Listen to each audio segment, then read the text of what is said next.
उद्धव जी ने भगवान कृष्ण से पूछा कि हे गोविंद, आपके चले जाने के बाद में हम किसके सहारे रहेंगे।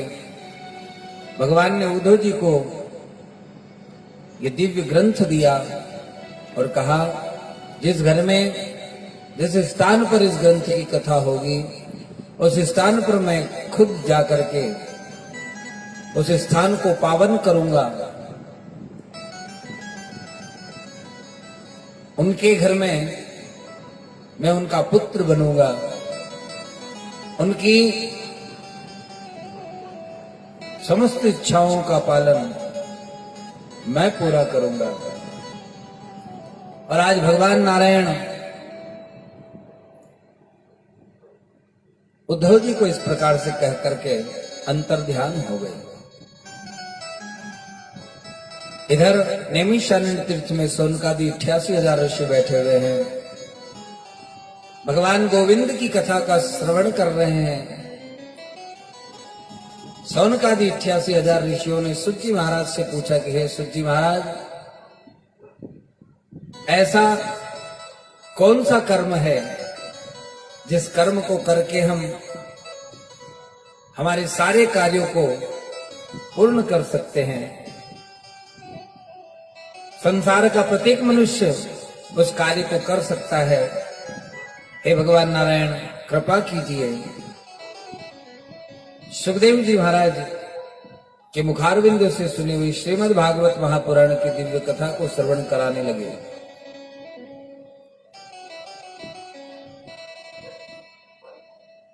सौनकादि 88,000 ऋषियों ने प्रश्न पूछा कि हे गुरुदेव, आपकी कृपा से, आपकी दया से हमें भगवान की दिव्य कथा श्रवण करने का पुण्य मिलेगा, लेकिन भगवान कृष्ण की कथा को सुन करके क्या कलयुगी मनुष्य सुख पा सकता है। जैसे ही संत का प्रश्न हुआ, महंत उत्तर देने लगे कि हे सौनकादि 88,000 ऋषियों, गुरु के मुख से निकली हुई गंगा पवन पावनी होती है, समस्त प्रकार के दुखों को दूर कर देती है। एक वो गंगा है जो हरिद्वार में है, उसे कहते हैं भागीरथी गंगा, और एक ये 7 दिन पर्यंत जो यहां बहने जा रही है वोडानिया गांव में, ये है भागवती गंगा।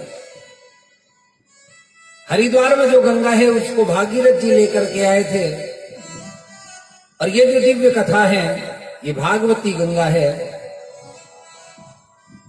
इस भागवती गंगा को लेकर के आने वाले हमारे परीक्षित श्री चंद्र सिंह जी चौहान साहब एवं उनके समस्त चौहान परिवार के सदस्य, आप सभी ने भागीरथ बनकर के इस भगवान की दिव्य कथा को ला करके आज बोड़ानिया गांव में विराजित किया है। इस बोड़ानिया गांव की और इस घर की, इस परिवार की समस्त इच्छाओं को मेरे भगवान पूरा करें। जैसे भागीरथ के घर जाकर के गंगा मैया ने उनके कुल के पितरों को तार दिया, उसी प्रकार से आज चौहान परिवार में पधार करके हे भागवत महारानी, इस पूरे चौहान परिवार के पितरों को तृप्त करते हुए मोक्ष पद प्रदान करें। सौनकादि 88,000 ऋषि पूछते हैं कि ऐसे कौन से पापी हुए जिन्होंने इस भागवत कथा को श्रवण करके मोक्ष पद प्राप्त कर लिया। क्या भागवत कथा से भक्ति ज्ञान वैराग्य की बढ़ोतरी होती है? क्या भागवत कथा से भगवान की कथा को सुनकर के पापी तर सकते हैं? हमने तो सुना है कि संसार में पाप को तारने वाला कोई नहीं है। भगवान गोविंद के जाने के बाद में संसार में पाप को तारने वाला कोई नहीं बचा। जब भगवान गोविंद ने जाने का निश्चय किया, सौनकादि 88,000 ऋषि पूछने लगे कि भगवान के जाने के बाद में हे सूत जी महाराज, ये कथा 7 दिन में कैसे होने लगी, किस प्रकार से इस कथा को इस संसार में लाया गया। सुत जी महाराज कहने लगे, सर्वप्रथम ये कथा नारद जी ने सनक सनंदन सनातन कुमार चारों भाइयों से श्रवण की, और इन भाइयों से जब कथा श्रवण की तो उसका हेतु था भक्ति और ज्ञान वैराग्य की मूर्छा को दूर करना। भक्ति की मूर्छा को दूर करने के लिए, ज्ञान वैराग्य को जीवित करने के लिए गंगा जी के तट पर आज संत कुमारों ने इस कथा को सुनाया। 7 दिन तक इस कथा को समस्त भक्तों ने श्रवण किया। जब कथा का अंतिम दिवस था, भक्ति महारानी उस कथा पांडाल में नृत्य करने लगी। मधुर मधुर संगीत बजने लगा, मर्दंग की थाप लगने लगी, देवता गान करने लगे, स्वर्ग से अप्सराएं उस कथा पांडाल में प्रकट हो गई।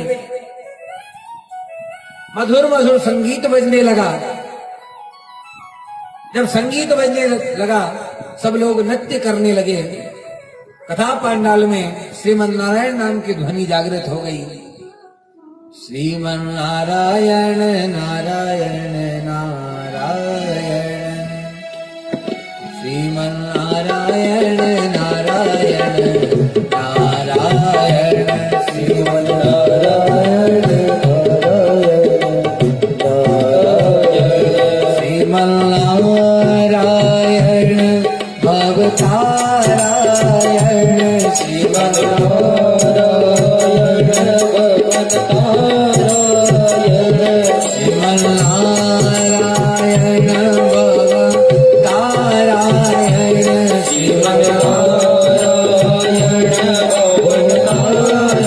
भवतारायण, श्रीमन नारायण नारायण नारायण, श्रीमन नारायण नारायण। हरि